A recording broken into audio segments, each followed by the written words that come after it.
नमस्कार दोस्तों, स्वागत है आपका आज के मुख्य समाचार में, जिसमें सबसे पहली और बड़ी खबर में आपको बताएंगे कि चीन के JF-17 से आगे निकला भारत का तेजस लड़ाकू विमान, मलेशिया की पहली पसंद बना। दूसरी बड़ी खबर में जिक्र होगा कि अंधकार में डूबता जा रहा है पाकिस्तान। विशेषज्ञ बोले अगर बिजली संकट जारी रहा तो बड़ी राजनीतिक उथल पुथल हो सकती है। तीसरी बड़ी खबर में आपको बताएंगे कि यात्रियों की सुरक्षा के साथ जरूरतमंदों को ऑक्सीजन दे रहे हिमवीर, अब तक 50 भक्तों की बचा चुके जान। चौथी बड़ी खबर में आपको बताएंगे कि खतरनाक मंसूबा पाले 200 आतंकवादी लॉन्च पैड पर सक्रिय, खुफिया रिपोर्ट के बाद सुरक्षा एजेंसियां अलर्ट। और पांचवी बड़ी खबर में बताएंगे कि भाजपा की बैठक से पहले सुरक्षा में बड़ी चूक, तेलंगाना का खुफिया अधिकारी प्रस्तावों की तस्वीरें लेता पकड़ा गया। दोस्तों, हर एक खबर की गहराई में आपको ले जाएंगे, लेकिन उससे पहले आपको भी अगर देश की सेना और पीएम मोदी पर पूरा भरोसा है तो आप अभी इस वीडियो को लाइक कीजिए, और अगर चैनल पर नए हैं तो लाल बटन को दबा के चैनल को सब्सक्राइब करके घंटी बजाकर कमेंट में लिखिए जय हिंद। दोस्तों, रुक करते हैं सबसे पहली और बड़ी खबर की तरफ। चीन के JF-17 से आगे निकला भारत का तेजस लड़ाकू विमान, मलेशिया की पहली पसंद बना भारत का विमान। जी हां दोस्तों, भारत का तेजस हल्का लड़ाकू विमान मलेशिया की पहली पसंद बनकर उभरा है, और ये दक्षिण पूर्व एशियाई देश अपने पुराने हो चुके लड़ाकू विमानों को बदलना चाहता है। हिंदुस्तान एरोनॉटिक्स लिमिटेड की ओर से निर्मित तेजस ने प्रतिस्पर्धा में शामिल चीनी और दक्षिण कोरियाई विमानों को पछाड़ दिया है। दोस्तों, रुक करते हैं अगली बड़ी खबर की तरफ। अंधकार में डूबता जा रहा है पाकिस्तान।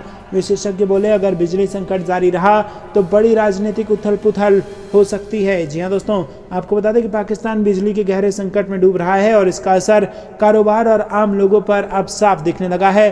कुछ विश्लेषकों ने कहा कि अगर बिजली संकट इसी तरह जारी रहा तो उससे बड़ी राजनीतिक उथल पुथल भी हो सकती है। जानकार आमतौर पर इस संकट के बीच सरकारी कुप्रबंधन, बिजली क्षेत्र की अकुशलता, बिजली की चोरी और बिजली संयंत्रों में राजनीतिक मकसद से की गई नियुक्तियों को दोषी मानते हैं। पिछले महीने नेशनल असेंबली में पेश आर्थिक सर्वे में शहबाज शरीफ के नेतृत्व वाली पाकिस्तान डेमोक्रेटिक मूवमेंट सरकार दावा किया कि देश में प्रतिदिन बिजली उत्पादन की क्षमता रिकॉर्ड स्तर पर पहुंच गई है।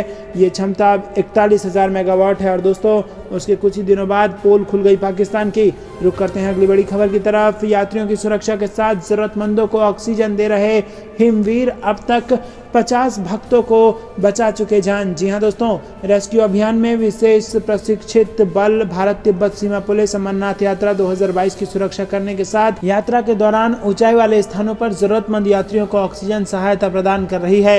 ITBP अधिकारियों ने बताया कि 2 जुलाई से अभी तक 50 से ज्यादा यात्रियों को विभिन्न जगहों पर ऑक्सीजन सहायता प्रदान की गई, जो ऑक्सीजन की कमी के कारण कमजोरी महसूस कर रहे थे। यात्रा मार्ग में शेषनाग से महागुंड टॉप तक जाने वाले रास्ते पर ITBP के जवानों का आना जाना लगा रहता है, और इन स्थानों पर सांस फूलने और ऊंचाई पर चढ़ने के कारण कमजोरी महसूस होती है। ITBP ने जवानों को ऐसे यात्रियों की खास निगरानी करने को कहा है। चढ़ाई में चलने के दौरान सांस फूलने और अन्य प्रकार की बीमारी के लक्षण दिखे हैं। दोस्तों, रुक करते हैं अगली बड़ी खबर की तरफ, जिसमें आपको बता दें कि खतरनाक मंसूबा पाले 200 आतंकवादी लॉन्च पैड पर सक्रिय, खुफिया रिपोर्ट के बाद सुरक्षा एजेंसी अलर्ट। जी हां दोस्तों, जम्मू कश्मीर में 200 से ज्यादा आतंकवादी घुसपैठ की फिराक में है। खुफिया रिपोर्ट के अनुसार POK स्थित लॉन्च पैड पर ये आतंकवादी घुसपैठ के इंतजार में है। एक शीर्ष अधिकारी ने खुफिया इनपुट का हवाला देते हुए कहा कि इस रिपोर्ट को ध्यान में रखते हुए सीमा सुरक्षा बल और सेना की LOC पर पेट्रोलिंग और अधिक बढ़ा दी गई है। अधिकारी ने बताया कि आतंकवादी जम्मू कश्मीर में घुसपैठ के लिए सुरंग और नदी के रास्ते योजना बना रहे हैं, और इन आतंकवादियों का संबंध लश्कर-ए-तैयबा, जैश-ए-मोहम्मद और हिजबुल मुजाहिदीन से है। पूर्व में आतंकवादियों की ओर से घुसपैठ के लिए अपनाए जाने वाले रास्तों का पर्दाफाश होने की वजह से वो सुरंग और नदी इलाकों में घुसपैठ की योजना बना रहे हैं। दोस्तों, रुक करते हैं अगली बड़ी खबर की तरफ। भाजपा की बैठक से पहले सुरक्षा में बड़ी चूक, तेलंगाना का खुफिया अधिकारी प्रस्तावों की तस्वीरें लेता पकड़ा गया। जी हां दोस्तों, हैदराबाद में दूसरे दिन बीजेपी की राष्ट्रीय कार्यकारिणी की बैठक चल रही है, और इस बैठक में कई प्रस्ताव पेश किए गए हैं, और इसी बीच बैठक से पहले एक बड़ी सुरक्षा चूक का मामला सामने आया। भारतीय जनता पार्टी के नेताओं ने रविवार को दावा किया कि उन्होंने तेलंगाना के खुफिया अधिकारी को पकड़ा, जो कथित तौर पर यहां पार्टी की चल रही राष्ट्रीय कार्यकारिणी में घुसपैठ कर रहा था। रुक करते हैं अगली बड़ी खबर की तरफ। विजय संकल्प रैली में पीएम मोदी, बीजेपी पर बढ़ा तेलंगाना के लोगों का विश्वास, राज्य के विकास के लिए प्रतिबद्ध 10 बड़ी बातें। जी हाँ दोस्तों, बीजेपी की राष्ट्रीय कार्यकारिणी की बैठक के बाद पीएम मोदी ने पार्टी की विजय संकल्प रैली को संबोधित किया और इस दौरान उन्होंने कहा कि तेलंगाना के लोग पूरी दुनिया में कड़ी मेहनत और देश के विकास के प्रति समर्पण के लिए जाने जाते हैं। तेलंगाना में कला, कौशल, कर्मठता भरपूर है। तेलंगाना प्राचीनता और पराक्रम की पुण्य स्थली है। वहीं पीएम मोदी ने परिवारवाद की राजनीति को लेकर तेलंगाना के सीएम केसीआर पर जमकर हमला बोला। रुक करते हैं अगली बड़ी खबर की तरफ। अगले 30 से 40 साल तक रहेगा भाजपा का योग, राष्ट्रीय कार्यकारिणी की बैठक में बोले अमित शाह। जी हाँ दोस्तों, आपको बता दें कि भाजपा के सीनियर नेता और केंद्रीय गृह मंत्री अमित शाह ने हैदराबाद में पार्टी की राष्ट्रीय कार्यकारिणी की बैठक में कहा कि अगले 30 से 40 साल तक का समय भाजपा का होगा और इस दौरान भारत विश्व गुरु बन जाएगा। शाह ने कहा कि वंशवाद, जातिवाद और तुष्टीकरण इस देश की राजनीति के लिए बड़ा अभिशाप था जो देश की पीड़ा का कारण था। गृह मंत्री ने कहा कि भाजपा तेलंगाना और पश्चिम बंगाल जैसे राज्यों में पारिवारिक शासन को खत्म कर देगी और आंध्र प्रदेश, तमिलनाडु और उड़ीसा सहित अन्य राज्यों में भी सत्ता में आएगी। 2014 से केंद्र की सत्ता में मौजूद भाजपा इन राज्यों की सत्ता से बाहर है। दोस्तों रुक करते हैं अगली बड़ी खबर की तरफ। राजनीति में परिवारवाद का अंत तय, तेलंगाना बंगाल में जल्द बीजेपी की सरकार, गृह मंत्री अमित शाह का ऐलान। जी हाँ दोस्तों, बीजेपी राष्ट्रीय कार्यकारिणी की बैठक में केंद्रीय गृह मंत्री अमित शाह ने परिवारवाद, जातिवाद और तुष्टीकरण की राजनीति पर तीखा हमला बोला। उन्होंने कहा कि ऐसी राजनीति सबसे बड़ा पाप है और सालों तक देश को इसकी पीड़ा सहनी पड़ी है, लेकिन अब वंशवाद की राजनीति खत्म हो जाएगी। बीजेपी पश्चिम बंगाल और तेलंगाना में पारिवारिक सत्ता को खत्म कर देगी। केंद्रीय गृह मंत्री अमित शाह ने कहा कि देश में आने वाले 30 से 40 साल तक समय बीजेपी का होगा और पार्टी आंध्र प्रदेश, तमिलनाडु, उड़ीसा समेत अन्य सभी राज्यों में सत्ता हासिल करेगी, साथ ही वंशवाद की राजनीति को खत्म कर देगी। अमित शाह ने कहा कि कांग्रेस परिवार की पार्टी बनकर रह गई है। कई कांग्रेस नेता पार्टी में आंतरिक लोकतंत्र के लिए लड़ रहे हैं, लेकिन गांधी परिवार संगठनात्मक चुनाव नहीं होने दे रहा है। इससे उन्हें पार्टी पर अपना नियंत्रण खोने का डर है। दोस्तों रुक करते हैं अगली बड़ी खबर की तरफ। हैदराबाद में यूपी और योगी की गूंज, रामपुर आजमगढ़ की जीत से पार्टी गदगद। जी हां दोस्तों, यूपी सहित 4 राज्यों के विधानसभा चुनावों में मिली शानदार जीत की नींव पर भाजपा 2024 की इमारत खड़ी करना चाहती है। रामपुर और आजमगढ़ उपचुनाव में मिली जीत ने पार्टी के उत्साह में और वृद्धि कर दी है और इन सफलताओं की गूंज शनिवार को हैदराबाद में शुरू हुई भाजपा की 3 दिनी राष्ट्रीय कार्यकारिणी बैठक में सुनाई दी। भाजपा की हैदराबाद में शनिवार को शुरू हुई 3 दिन की राष्ट्रीय कार्यकारिणी बैठक में पहले दिन यूपी और योगी की खासी चर्चा रही। पहले विधानसभा चुनाव में सरकार के बरकरार रहने और फिर रामपुर आजमगढ़ जैसे सफाई किलो को ध्वस्त करने के लिए योगी सरकार की सराहना की गई। योगी के काम और मोदी के नाम पर मिली इन सफलताओं को सभी ने सराहा। भाजपा अध्यक्ष जेपी नड्डा ने इसे डबल इंजन सरकार की जीत बताया और वहीं पीएम मोदी और उनकी गरीब कल्याण नीति को सफलता के लिए महत्वपूर्ण बताया गया। कार्य समिति से पहले हुई राष्ट्रीय पदाधिकारियों की बैठक में यूपी, उत्तराखंड, गोवा और मणिपुर में भाजपा सरकारों के रिपीट होने पर प्रसन्नता जाहिर की गई और इसके बाद हुए निकाय और लोकसभा व विधानसभा उपचुनावों में भाजपा को मिली सफलता पर भी चर्चा की गई। खासतौर से वहां रामपुर और आजमगढ़ की जीत का जिक्र हुआ, जिसकी जानकारी बैठक के बाद भाजपा की वरिष्ठ नेता और राजस्थान की पूर्व सीएम वसुंधरा राजे ने मीडिया के साथ साझा की। इस जीत में संगठन पर हुए कामों की भी तारीफ की गई और आपको बता दें कि बूथ की मजबूती, पन्ना प्रमुखों की भूमिका सहित अन्य संगठनिक गतिविधियां शामिल हैं। पार्टी ने इस काम को और गति देने का फैसला लिया और इस पर कार्य समिति की बैठक में विस्तार से चर्चा होगी। दोस्तों रुक करते हैं अगली सब की ड्रोन हिटिंग टीम एलओसी पर तैनात पाकिस्तान की ड्रोन वाली चाल पर रख रही है पैनी नज़र। जी हाँ दोस्तों, आपको बता दें कि पिछले कुछ महीनों से पाकिस्तान की तरफ से भारत के खिलाफ ड्रोन वाली साजिश रची जा रही है और उसकी सेना और आतंकियों ने आईएसआई के कहने पर ड्रोन के जरिए हथियारों, ड्रग्स और स्टिकी बम भेजने में लगे हुए हैं। पाकिस्तान की इस चाल को नाकाम करने के लिए बॉर्डर सिक्योरिटी फोर्स ने इंटरनेशनल बॉर्डर और एलओसी पर मोबाइल हंटिंग टीम तैनात कर दिया है।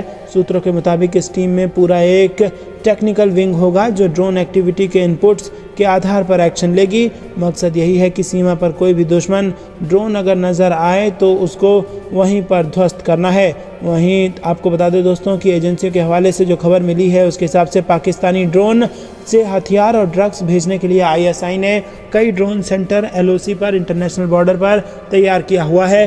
दोस्तों रुक करते हैं अगली बड़ी खबर की तरफ। इंडियन एम्बेसी इन काबुल, भारतीय दूतावास की हिफाजत करेगी आईटीबीपी।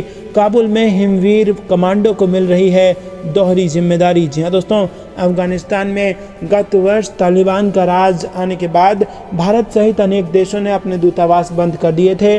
भारत ने अब फिर से काबुल में अपना दूतावास खोल दिया है। केंद्र सरकार में संयुक्त सचिव स्तर के एक अधिकारी के नेतृत्व में भारतीय तकनीकी दल अफगानिस्तान की राजधानी काबुल पहुंच गया है और वहां पर भूकंप से हुए नुकसान को लेकर ये दल मानवीय सहायता की प्रभावी ढंग से आपूर्ति सुनिश्चित करेगा। इस दल के साथ ही आईटीबीपी कमांडो ने भारतीय दूतावास की सुरक्षा की जिम्मेदारी संभाल ली है। हिमवीर कमांडो वहां पर दोहरी भूमिका निभा रहे हैं और सुरक्षा के अलावा आईटीबीपी कमांडो आपदा से राहत कार्यों में भी अपना योगदान दे रहे हैं। केंद्र सरकार के सूत्रों का कहना है कि 2 दशकों से अफगानिस्तान में भारतीय दूतावास एवं कई अन्य वाणिज्य दूतावासों की सुरक्षा की जिम्मेदारी आईटीबीपी कमांडो ही संभालते रहे हैं। अफगानिस्तान में 2 दशक के दौरान भारतीय प्रतिष्ठानों पर हुई कई हमलों को आईटीबीपी के कमांडो ने नाकाम किया है। दोस्तों रुक करते हैं अगली बड़ी खबर की तरफ। एलएसी पर तैनात भारतीय सैनिक दे सकेंगे चीनी सैनिकों को उनकी भाषा में जवाब, सेना की बड़ी तैयारी। जी हाँ दोस्तों, आपको बता दें कि लाइन ऑफ एक्चुअल कंट्रोल पर तैनात सैनिकों को चीनी भाषा मैंड्रिन सिखाने पर भारतीय सेना का फोकस बढ़ रहा है।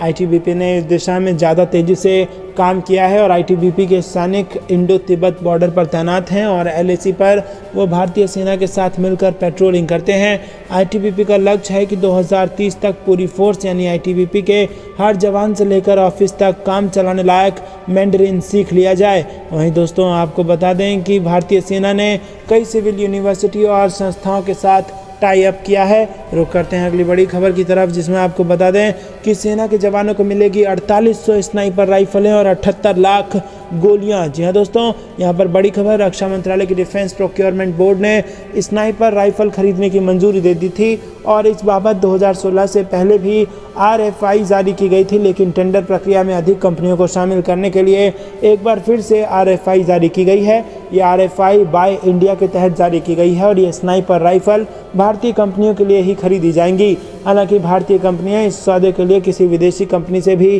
करार कर सकती है। रक्षा मंत्रालय द्वारा नई आरएफआई के मुताबिक ये स्नाइपर राइफल .338 बोर की होनी चाहिए और इनके रेंज 1200 मीटर से कम होनी चाहिए और इन राइफल की लंबाई 1250 mm से अधिक नहीं होनी चाहिए। लोग करते हैं अगली बड़ी खबर की तरफ। लद्दाख में अग्निपथ योजना का प्रचार कर रही सेना पूर्व सैनिकों के जरिए युवाओं को दे रही अग्निवीर बनने का संदेश। जी हाँ दोस्तों, भारतीय सेना केंद्र शासित प्रदेश लद्दाख में अग्निपथ योजना का प्रचार कर युवाओं को सैनिक बनने के लिए प्रोत्साहित कर रही है। सेना पूर्व सैनिकों के सहयोग से दूर दराज इलाकों के युवाओं तक इस योजना का संदेश पहुंचा रही है। सेना ने लेह के पदम इलाके में कार्यक्रम का आयोजन कर पूर्व सैनिकों को इस योजना से युवाओं को होने वाले लाभ के बारे में जानकारी दी है और अब पूर्व सैनिक अपने अपने इलाके में युवाओं को बताएंगे कि वो इस योजना के जरिए किस तरह अपने भविष्य को बेहतर बना सकते हैं। सेना की 14 कोर की फॉरएवर ने ऑपरेशन डिवीजन की ओर से आयोजित किए गए कार्यक्रम में क्षेत्र के 152 पूर्व सैनिकों ने हिस्सा लिया। दोस्तों रुक करते हैं अगली बड़ी खबर की तरफ, जो कि महाराष्ट्र से आ रही है। सीएम बनते ही एक्शन में एकनाथ शिंदे बुलाई पहली कैबिनेट बैठक। जी हाँ दोस्तों, महाराष्ट्र की राजनीति में बड़ा उलटफेर हो गया है। एकनाथ शिंदे राज्य के नए मुख्यमंत्री बन गए हैं और देवेंद्र फडणवीस डिप्टी सीएम के रूप में उन्होंने शपथ ली है।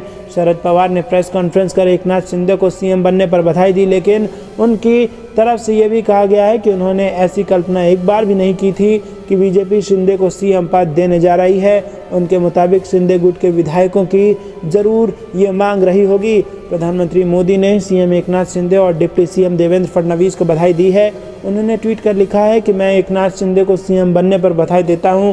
वो जमीन से जुड़े नेता हैं और उन्हें राजनीति से लेकर प्रशासनिक अनुभव है और वो महाराष्ट्र को नई ऊंचाइयों पर ले जाने का काम करेंगे। देवेंद्र फडणवीस के लिए मोदी ने लिखा है कि सभी के लिए प्रेरणा है। इस सरकार के लिए उनका अनुभव काफ़ी काम आने वाला है और उनके साथ महाराष्ट्र का विकास और तेजी से आगे बढ़ेगा। दोस्तों रुक करते हैं अगली बड़ी खबर की तरफ, जो कि उत्तर प्रदेश से आ रही है। योगी सरकार ने 3 महीने के लिए बढ़ा दी फ्री राशन योजना, 15 करोड़ लोगों को मिलेगी राहत। जी हाँ दोस्तों, मुख्यमंत्री योगी आदित्यनाथ सरकार ने उत्तर प्रदेश के 15 करोड़ गरीबों को बड़ी राहत देते हुए मुफ्त राशन योजना को 3 महीने के लिए आगे बढ़ा दिया है। अब प्रदेश के 15 करोड़ पात्र लोगों को सितंबर तक इस योजना का लाभ मिल सकेगा। गौरतलब है कि कोरोना काल में शुरू की गई इस योजना के तहत बीपीएल राशन कार्ड धारकों को फ्री में राशन दिया जा रहा है। गौरतलब है कि 2022 के विधानसभा चुनाव में बीजेपी की बम्पर जीत के पीछे मुफ्त राशन योजना का अहम रोल माना जा रहा है। इस योजना को सरकार 2024 तक जारी रख सकती है और 2024 के लोकसभा चुनाव को ध्यान में रखते हुए सरकार इस योजना को जारी रखने के लिए कार्य योजना भी तैयार करती नजर आ रही है। रुक करते हैं अगली बड़ी खबर की तरफ। आरबीआई ने महंगाई से निपटने का प्लान किया तैयार, कहा रिकवर हो रही है देश की अर्थव्यवस्था। जी हाँ दोस्तों, भारतीय रिजर्व बैंक ने गुरुवार को कहा कि भारतीय अर्थव्यवस्था रिकवर होने की राह पर है। हालांकि उच्च दर, महंगाई और भू राजनीतिक जोखिमों से सावधानी पूर्वक निपटने और स्थिति की बारीकी से निगरानी करने की आवश्यकता है। आरबीआई की 25वीं फाइनेंशियल स्टेबिलिटी रिपोर्ट में ये भी कहा गया है कि बैंकों के साथ साथ नॉन बैंकिंग वित्तीय संस्थाओं के पास झटके झेलने के लिए पर्याप्त कैपिटल बफर मौजूद है। दोस्तों रुक करते हैं अगली बड़ी खबर की तरफ। लोकसभा चुनाव 2024, वेस्ट यूपी की 6 सीटों पर पहले कमल खिलाओ तब मिशन 80 पाओ। जी हाँ दोस्तों, भारतीय जनता पार्टी 2024 के लोकसभा चुनाव में यूपी के एक तरफा जीत हासिल करने की रणनीति पर कदम बढ़ा रही है। उपचुनाव परिणाम से गदगद बीजेपी ने अपना लक्ष्य भी बदल दिया है। पिछले मिशन 75 था और अब 80 सीटें हासिल करना का टारगेट रखा गया है। हालांकि बीजेपी के इस लक्ष्य को भेदने के लिए वेस्ट यूपी को फतह करना लाजमी होगा। यूपी की हारी गई 14 सीटों में से 6 वेस्ट यूपी की है। दोस्तों रुक करते हैं अगली बड़ी खबर की तरफ। ऑपरेशन लोटस सफल, शाह की रणनीतिक आखिर फिर आए काम, उल्टा पड़ा शिवसेना का दाव। जी हाँ दोस्तों, साल 2019 के बाद महाराष्ट्र के रूप में तीसरे राज्य में भाजपा का ऑपरेशन लोटस सफल रहा। हालांकि इस सूबे में पार्टी को इसके लिए करीब 2.5 साल का लंबा इंतजार करना पड़ा। दरअसल राजस्थान में ऑपरेशन लोटस की असफलता के बाद भाजपा ने महाराष्ट्र में तख्ता पलट के लिए धीरे धीरे आगे बढ़ने की रणनीति बनाई और हिंदुत्व के मुद्दे पर शिवसेना में असंतोष भड़काने का इंतजार किया गया। शिवसेना के 2/3 से अधिक विधायक पार्टी का साथ छोड़ चुके हैं। मुश्किल तब और बढ़ गई जब सियासी और आजमाइश के बीच महाविकास अघाड़ी को समर्थन देने वाले छोटे दलों और निर्दलियों ने साथ छोड़ना शुरू कर दिया। दोस्तों रुक करते हैं। बंगाल पाकिस्तान को ड्रैगन का झटका, ब्रिक्स में दोस्त को छोड़कर भारत के साथ आया चीन। जी हाँ दोस्तों, आपको बता दें कि कंगाल पाकिस्तान को अब सदाबहार दोस्त चीन ने भी दगा दे दिया है और वो भी पाकिस्तान के सबसे बड़े दुश्मन भारत के साथ मिल गया है। जी हाँ दोस्तों, पाकिस्तान ने एक चौंकाने वाला फैसला करते हुए ब्रिक्स में घुसने की कोशिश की है। ब्रिक्स दुनिया की उभरती अर्थव्यवस्थाओं जैसे अल्जीरिया, अर्जेंटीना, कंबोडिया, मिस्र, Ethiopia, Fiji, Indonesia, Iran, Kazakhstan, Senegal, Malaysia आदि के साथ बैठक में पाकिस्तान शामिल होना चाहता था, लेकिन भारत ने चीन के साथ मिलकर पाकिस्तान का रास्ता रोक दिया है। दोस्तों रुक करते हैं अगली बड़ी खबर की तरफ। एलएसी पर तैनात भारतीय सैनिक दे सकेंगे चीनी सैनिकों को उनकी भाषा में जवाब, सेना ने कर ली है इसको लेकर बड़ी तैयारी। जी हाँ दोस्तों, लाइन ऑफ एक्चुअल कंट्रोल पर तैनात सैनिकों को चीनी भाषा मैंडरिन सिखाने पर भारतीय सेना का फोकस बढ़ रहा है। आईटीबीपी के सैनिक इंडो तिब्बत बॉर्डर पर तैनात हैं और एलएसी पर वो भारतीय सेना के साथ मिलकर पेट्रोलिंग करते हैं। आईटीबीपी का लक्ष्य है कि 2030 तक पूरी फोर्स यानी आईटीबीपी के हर जवान से लेकर ऑफिसर तक काम चलाने लायक मैंडरिन सीख लिया जाए। दोस्तों, भारतीय सेना ने कई सिविल यूनिवर्सिटी और संस्थाओं के साथ टाई अप किया है जहां उनके सैनिक और अफसर मैंडरिन सीख सकते हैं। दोस्तों रुक करते हैं अगली बड़ी खबर की तरफ। हिंद महासागर में हितों का टकराव, डोभाल ने किया आगाह, हमें सतर्क रहकर करनी होगी रक्षा। जी हाँ दोस्तों, राष्ट्रीय सुरक्षा सलाहकार अजीत डोभाल ने मौजूदा भू राजनीतिक घटनाक्रमों के बीच समुद्री सुरक्षा को ज़्यादा महत्वपूर्ण बताया है। गुरुवार को समुद्री सुरक्षा समूह की पहली बैठक का उद्घाटन करने के बाद डोभाल ने ये बात कही। उन्होंने कहा कि हिंद महासागर शांति का सागर था, लेकिन ये प्रतिस्पर्धी और हमें यहाँ हितों का टकराव नजर आ रहा है। उन्होंने आगाह किया कि हमें सतर्क रहकर इसकी रक्षा करनी होगी। देश की समुद्री सुरक्षा को प्रभावित करने वाले महत्वपूर्ण नीतिगत मामलों पर चर्चा के लिए इस समूह की बैठक बुलाई गई है।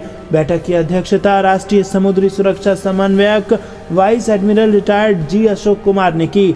डोभाल ने कहा कि तेजी से जटिल और चुनौतीपूर्ण हो रही परिदृश्य में समुद्री सुरक्षा अहम है। उन्होंने कहा कि भू राजनीतिक घटनाक्रमों को देखते हुए समुद्र ज़्यादा महत्वपूर्ण हो गया है। डोभाल ने कहा कि जमीन और समुद्री सीमाओं का महत्व बहुत अलग है। समुद्री सीमाओं पर आप तारबंदी नहीं कर सकते, वहाँ 24 घंटे सतर्कता बरत सकते हैं। जमीनी सीमाओं में संप्रभुता की अवधारणा अच्छी तरह से परिभाषित है। दोस्तों रुक करते हैं अगली बड़ी खबर की तरफ। भारत के इस कदम से पाकिस्तान परेशान, चीन, तुर्की और सऊदी से मांगी मदद। जी हां दोस्तों, पाकिस्तान ने अगले साल जम्मू कश्मीर में होने जा रही G20 बैठक का विरोध किया है और इस बैठक के बायकॉट के लिए वो G20 के अपने करीबी देशों चीन, तुर्की और सऊदी अरब से संपर्क साधने की भी तैयारी कर रहा है। द एक्सप्रेस ट्रिब्यून की रिपोर्ट के मुताबिक भारत जम्मू कश्मीर में G20 सम्मेलन के कुछ कार्यक्रमों की मेजबानी करने की योजना बना रहा है और भारत इस साल दिसंबर में G20 देशों की अध्यक्षता का पदभार संभाल लेगा। जियोपॉलिटिक्स, डिफेंस और राष्ट्रीय सुरक्षा थिंक टैंक WLVN एनालिसिस ने ट्वीट कर कहा कि जम्मू कश्मीर में G20 बैठक का बहिष्कार करने के लिए पाकिस्तान, तुर्की, चीन और सऊदी अरब से संपर्क करेगा। दोस्तों रुक करते हैं अगली बड़ी खबर की तरफ। लीक हुए दस्तावेज से चीन का असली चेहरा आया सामने। उइगर मुसलमानों के खिलाफ दमनकारी नीतियों से आखिरकार उठ गया पर्दा। तो दोस्तों ये थी दिन भर कुछ बेहद जरूरी और बड़ी खबरें। अंत तक बने रहने के लिए बहुत बहुत धन्यवाद। देख रहे थे आपका अपना चैनल द इंडियन टीवी। जाने से पहले वीडियो को लाइक और लाल बटन को दबा के चैनल को फ्री में सब्सक्राइब करके घंटी बजाकर कमेंट में जय हिंद जरूर लिखिएगा। जय हिंद, जय भारत।